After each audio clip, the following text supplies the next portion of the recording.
Hello my fellow wizards and welcome back to some more Thaumcraft with myself, Lewis. Hope you're brilliant, having yourself a great magical day as always. In the last episode we were given this house, this great abode to live as we research and become a great wizard. We don't really know what happened to the guy that was here originally, but he's left us some good bits, which is nice, and he left us a load of CDs, so I'm pretty happy with that. We made a couple of things to help us along our journey. We made ourselves the Thaumaturgist. We created our Thaumometer to be able to scan items and blocks to find out what type of primal and compound aspects they're made of. And we also made an iron-capped wand to be able to store the 6 different types of primal aspects in the little files in the top left. We also made ourselves one of these guys. We got ourselves a silverwood, we planted it and it grew into a great tree, and it's starting to convert the land around it into a magical forest biome. And I also planted some of these mana beans, which are pretty cool. Now they do take some time to grow because in the newest update, or the newest version of Thaumcraft, the 4.2, they changed it slightly. I think it might even be in 4.1 as well. But the mana beans now, they take about 8 cycles to grow, whereas it used to be somewhere between 3 to 4. So they do take a lot longer to grow, but they're quite special now in the way that you can mix and match mana beans together. Well, I think what we'll do is we'll make a farm at some point, a big mana beanie farm. I think that could be pretty fun, and that way we'll be able to get a load of aspects and compound aspects for it, for doing all our magical goodies.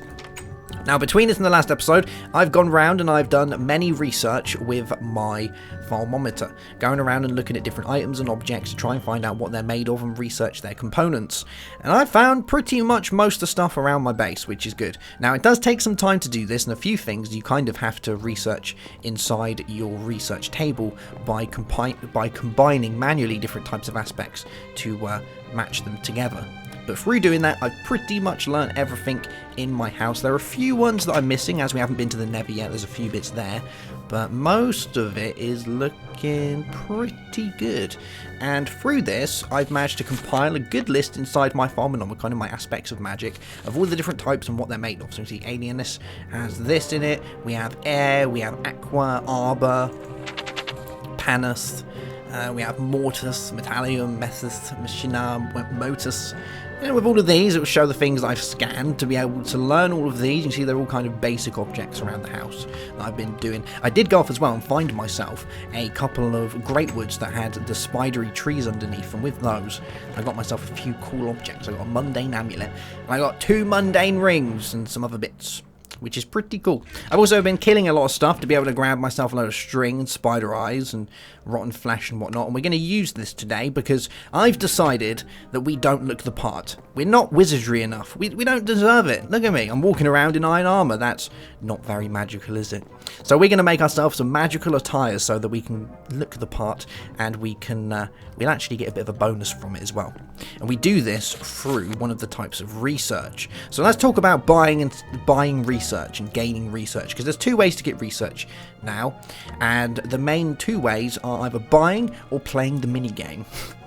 Now, depending on how you have it set in your config, because there is different types of modes. The general is normal, which you'll have if you haven't played around with your config. You can also set it in easy and hard. So let me explain how these work. So you can see here in Elementium, you'll click to get a research note for this research. Now, you do have to have scribing tools and paper on your person to be able to do this. It will say that you need them. But if I clicked on that, like that, I'll be able to get a research note, like such. With this research note, we can pop it in our research table and we'll play the mini game. Another way of doing it, dependent on the item, is, for instance, Golemancy has the Hungry Chest. The Hungry Chest does not require you to play a mini game. You kind of just purchase it. It costs us 3 fames and 3 vacuos from our pool of different types of aspects, and then we would be able to look inside that node and find out the information required to make the Hungry Chest. So I clicked on this now. We'll be able to go in there, and it'll show me the recipe to make the Hungry Chest. You'll find a lot of things, though, are going to need to be made in the Arcane Workbench. So let's make ourselves an Arcane Workbench, because we're going to need one of those today to be able to do our wizardry greatness. And we're going to make one of these with some of this. So you get some oak wood slabs, like such, and you place 2 oak wood planks, and it doesn't have to be oak, you can use whatever you like. And that gives you a table. Now, to make the research table, it's 2 tables, and then on top you place the scribing tools. For the Arcane Workbench, it's slightly different. So we're going to pop this here, and instead of using scribing tools, we're going to pop our wand on top, and that then creates the Arcane Workbench. How cool is that? We can take our wand out, and we can even break the Arcane Workbench. If we want to move it around, it'll stay exactly the same as that. There isn't any way of turning it back into the table once you've done it, but I don't really know why you'd want to do that. But there we go. So we got our Arcane Workbench. The Arcane Workbench is pretty much a crafting table, so we can go and we can craft anything we would normally be able to craft, but we can also use this to craft magical things. And to craft magical things, it's going to take some of the aspect out of our wand to craft it, and inside your farm icon it will tell you the amounts that it's going to take out. Sometimes you're going to need better wands, because this is the kind of basic worst wand there is. Holds a capacity of 25 of the aspect types inside that wand, where you can get ones that will go well up to the 200s, which we'll need for some of the later more magical items. If we have a look in here, we'll see that Artifice has Enchanted Fabric, and this is what we're going to be doing. We're going to be making some Enchanted Fabric, because this is going to allow us to create our magical robes. We'll make some Thaumaturge's robes, we'll make some boots, and some leggings. And each one of these is going to give us a Viz discount on creating stuff as well, which is great. But we're going to need a fair bit of Enchanted Fabric to be able to do this. Now, you'll see down here it has a little an aspect, and that's because in the Arcane Workbench, once we've got all this fabric and we placed it like this in the Arcane Workbench, it's going to cost 5 aqua from our pool of aspect that's inside our wand. So our wand would go down to 20, but it wouldn't go down just to 20 because it's 110% average viz cost. So because our wand is so rubbish, it costs us a little bit extra, an extra 10% on top of that to be able to make things. But we can kind of subsidize that by wearing the robes, because that has the viz discount. So that's another real good reason to be making the robes, which is great. So let's have a sleepies, and we're going to need to go out and shear us some sheep, because we're going to need a fairly decent amount of wool to be able to make all of these. Now, I don't think I have all the string to make all of the items, but we can at least make our robes to get us started. Let's grab some shears. Another thing that I've done is I've gone round and I've found loads of nodes. So nodes in the world you'll find, it's really easy to see them with your thermometer, and with those nodes you'll be able to acquire all of your aspect inside your wand, because you can drain nodes of their aspect and you can store it inside your wand. While you're using the rubbish wand, the iron capped one though, you want to be quite careful not to drain all of the aspect out of a node, otherwise you can damage it and it could fade, and you really do not want that to happen. But yeah, if we look on here, you'll see that I've documented them all in waypoints. So here, 106 meters at this point here, we have a node that has Aqua, Terra, and Ordo. We got one here that has Ignis, Aqua, Air, and Ordo. And if it has just one type, but a really large amount of that type, like this one, this is just air, but it's got a humongous amount of air in there, I'll just put air large. And then if I want to find it, I can click on, and you'll see that that one is over there, so I can go and get to that if I need to. Which is quite a cool way of doing it, I think. I think that's probably one of the easiest ways of documenting your nodes. Alright, so we got a good amount of wool. Let's make this, shall we? Let's do a bit of magic. So we're going to need some string. And all in all, if we were to make a chest piece, we're going to need a grand total of 1, 2, 3, 4, 5, 6, 7, 8. So we're going to need 8 of those. So we've got 3, 4, 5, 6, 7. And we're going to need enough bit of wool. There we go. So let's place in here some wool and some string. There we go. And you're going to see now it's going to start flashing around here, because for every type of enchanted fabric we make, it's going to cost 1 of all types of aspect from our wand. So if we place this in here like this, there you go. But you're going to see it's going to cost a little bit more. It's going to cost 1.1 because we have the 10% extra average viz cost, which kind of sucks, but hey, we're learning, so we're going to get better. We'll get better at this eventually. So let's take out our enchanted fabric, and we'll place that in there and grab those as well. So that's 5, and there we go. Cool. So we've got our 8 enchanted fabric, which is great. I'm going to take out my string. And you can see my wand now has gone from 25 to 16.2 on all of these. And this will be represented in the top left as well. You can see that the files are looking a little less full. So we're going to go find ourselves some good nodes to fill up, because there is another thing I'd like to make today as well. Oh, that reminds me. If we're going to do this, we need to do it in here as well. So if we place this down and we do like this. There we go. You see it's going to cost me 5.5 air to make the thaumaturge's robes. I'm more than happy to do that, because if we wear this now like such, doesn't that look awesome? We're starting to look very foamy. We've got a lot more that we need to do though. We need to find a lot more wool and a lot more string to be able to do the rest of the thaumaturge's robes and goodness. But once we get all of it on, we'll get a fairly hefty viz discount on being able to make stuff. So it means that we won't lose just as much. You can see the capacity and the average viz cost has gone from 110% to 108%. So it gets a little bit cheaper as we get a bit more magical. Yes. Now, the next thing that I want to do is I want to make myself a piece of research that I've learned. I learned myself the research for the Goggles of Revealing. But the Goggles of Revealing mean that we have to be able to play the mini-game. Now, the mini-game is quite fun, but can be quite frustrating if you don't really know it too well. Now, the idea is we have to combine things together. So I've kind of already started doing it here, but when we start, you'll just have Census and you'll just have Orem. So let's take this out and we'll do this one. There we go. So you can see that we've just got these two. So we've got Potentia and we've got Ignis. And to be able to connect these two together, because that's what we have to do, we'll place aspects and compound aspects inside these slots to create a line linking these together. And we have to make sure that the aspects that we place have to be related to the aspect here. So from Potentia, we would have to make sure that whatever we place here is either a compound aspect of Potentia or a primal aspect of Potentia, and then such for this compound or this aspect here. So this is where it kind of gets a little bit tricky, but you can see here that I started with Potentia, Census, and Orem, and I've gone this route. We don't have to go this route, it doesn't matter which way you go, but as long as they're all connected, that's all that matters. So I know that Census has air in it, and this, our Orem, has air in it, and then Potentia is a byproduct of these, and such they match together. So that's how we've done that. So you basically have to kind of make sure that everything's related in a line, whether it's a compound aspect or a primal aspect of type, or it's a aspect that goes into that other aspect. It's a little bit awkward, but it's pretty good. And now I need to go from here to here. Now there isn't an aspect that's directly related to Orem and Potentia, or Proclantio. So, or not one that I know of yet. As we go around and we research more stuff and we unlock different types of aspects, it becomes easier because then you have more routes that you can take. While you don't have as many known aspects, you're kind of limited to how you can do it. But as we research more, we'll be able to make this a lot easier for ourselves. There could be one that is related to these, but not one that I know of yet. So I'm going to have to take a bit of a long route round. But I do know the Orem route. So Orem goes into Procantio, which is great because they're kind of a product of each other. So we could have some Orem, like, we can have Orem here. Yeah, we're kind of going to have to go down this route. So Orem to Procantio, and I know that Procantio has Vacuos in it, and there we go. We linked them together. Now there could have been an easier route for this, dependent on the different types of aspects and compound aspects that you know, but currently these are the only ones that I have. I probably could have used some Vitium, but I don't know many. I'm not too sure what Vitium's made of. I haven't done much with that yet. So I'm going to have to go around and research and learn all of these and try. You kind of have to try and remember them off by heart, which does get a little bit hard. But once you know all of them, the research becomes fairly easy.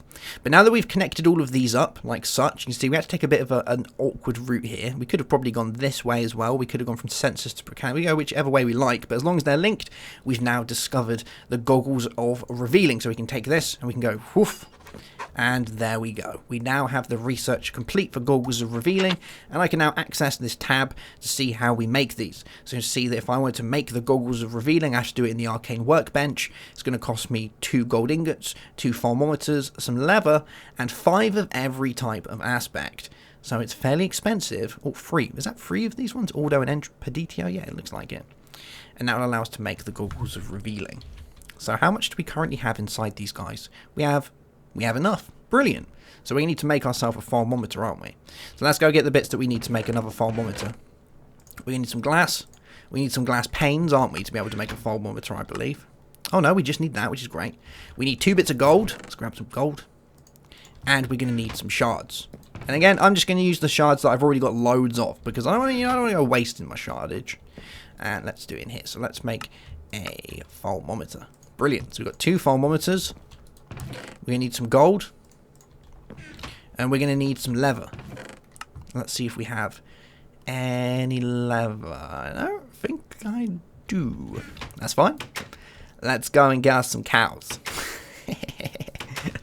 Oh, yes.